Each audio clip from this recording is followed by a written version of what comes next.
Hey, it's Slay, and today I'm going to surprise you by talking about a movie and not being solely negative. I have 90% praise, and the problems I have with it are based on personal perception and bias, so I'm going to raise it up and then just bring it back down to my level. As much as this is a subjective take on the movie's character development and ending, I hope it gives way to an understanding of varying interpretations of media. So, let's talk about Into the Forest, directed by Patricia Rozema, starring Ellen Page and Evan Rachel Wood. It's categorized as a drama sci-fi thriller, but I wouldn't consider it sci-fi. The world is shown to have basically the same technology as us, just more advanced screens slash accessibility in the home, but it in no way affects the plot because the plot is about having no technology. The nation basically goes on a blackout.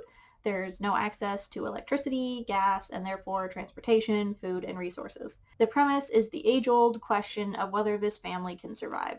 I'm going to start structuring my video commentaries around Rotten Tomatoes, critics versus audiences, which one I agreed with, and why. Critics gave Into the Forest 76%, and audiences gave it 43%. If you asked me about it when I first watched Into the Forest, I would have sided with the audience out of disgruntlement, but I just rewatched it, and with all my angst aside, I was able to appreciate more of the things the movie did really well. And now, I agree with the critics, and here's why. Firstly, I found the cinematography really beautiful. It might not be somebody else's cup of tea, but I got hit with the feels with all those shots sometimes. I think a lot of casual viewers probably lost their attention span in the empty space, but the music used, the angles, the focus, if they were sitting down and letting themselves feel those moments, certain scenes were very poignant. I felt a lot of emotions that were brought in strictly because of the directing choices. The acting was all good. They nailed their characters given to them. The family dynamic and how the sisters and father interacted with each other was so heartwarming at the start.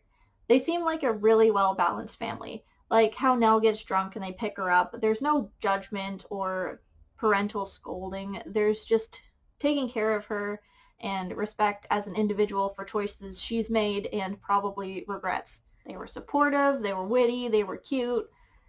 I was jealous.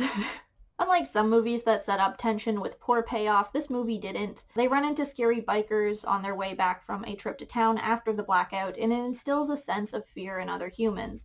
Nothing comes from that specific interaction, but it solidifies the characters' need to stay on their property from then on. They realize other people are dangerous, and they are going to wait this catastrophe out. Here is where we are going to get into some spoilers, because I can't talk about development without first and last context, so if this sounds like a movie that you'd like to watch, go ahead. It is good. It's on Netflix. I will add in a trigger warning. As I said, the cinematography is very raw sometimes. There's an assault, so if you are sensitive, don't watch it. But also, if you're sensitive, then I don't know what you're doing watching me then.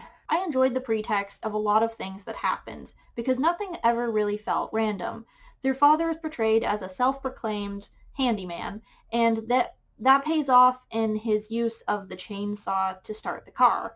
However, he is clearly a half-asser in this department, as displayed by their beautiful house with a leaking roof. It's foreshadowing him not properly fixing the chainsaw after and dying in an ensuing accident because of it. A lot of the things that happen or are said in the movie tie into each other in some way or another sequentially. Now, here's the tricky part of the movie, and why I didn't like it the first time.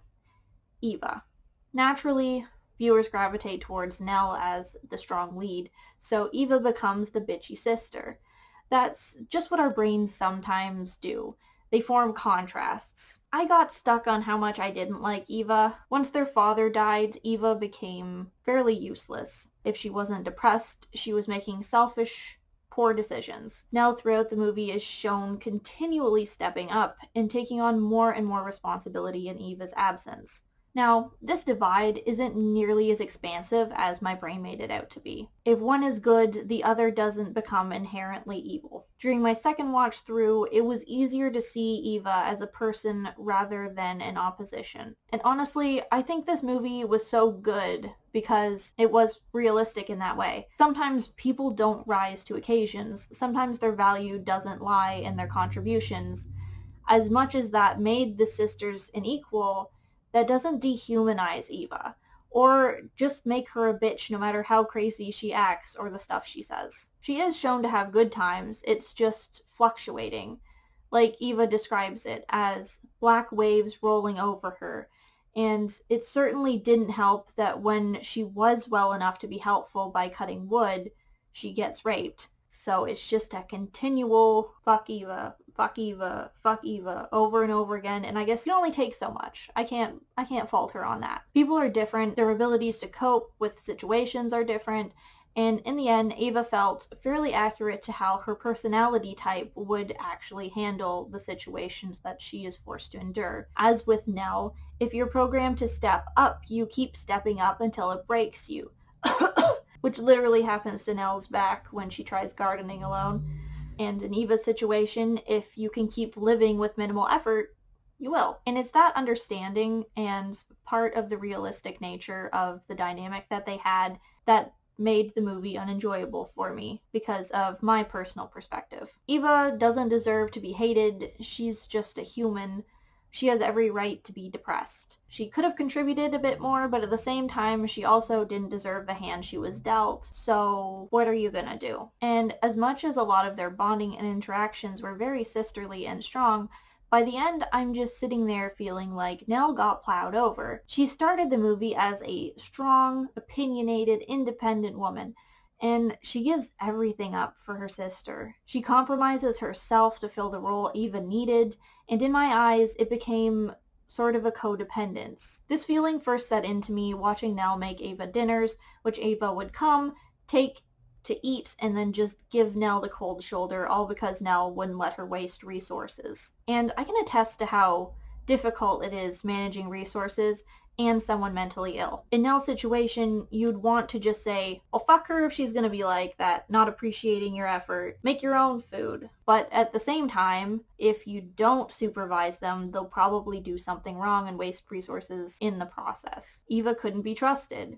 So you're condemned to supervise them, and if you're going to bother doing that, then you might as well just fucking do it for them. Nell grew into a relationship with Eva that had her, by the end of it, accepting the lack of appreciation that she gets. Maybe it was so painful because Eva was written well as someone suffering depression. Nell doesn't want to be the bad guy or give tough love, but she has to when Eva comes begging to waste gas for the sake of music, because when you're in that state, you're just grasping for happiness and you're not thinking about the long-term cost. Nell is forced into the role of Ava's supervisor rather than her equal or sister, and that's part of the divide and where people view them comes from. And eventually that means Nell gets pushed around into doing whatever Eva decides is right because she's become the center of Nell's world. Part of me wants to say, fuck all people like Eva who should suffer for not carrying their own weight, but also I understand how Nell can't just let her sink the ship. I understand what Into the Forest was going for in its ending.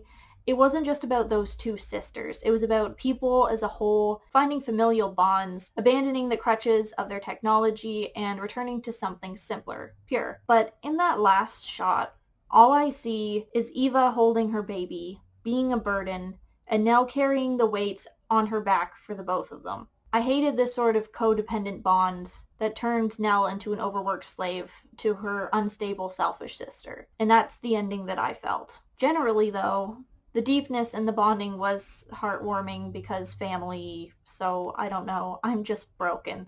So what I just went over wasn't an actual complaint, it was a perception, and just how I didn't like it. However, it is accurate to life and how relationships happen, so that's a big thumbs up for authenticity. My only actual complaint is the timeline that they give for the movie. Sometimes it'll skip a couple months, and the rate at which they run out of food is fairly exaggerated.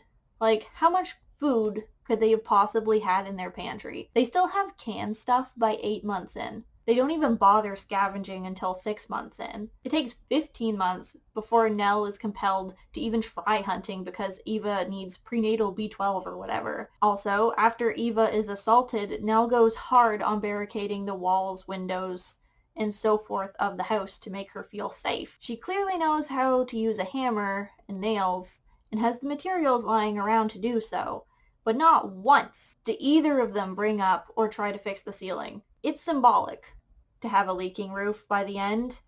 Sure, that was the point.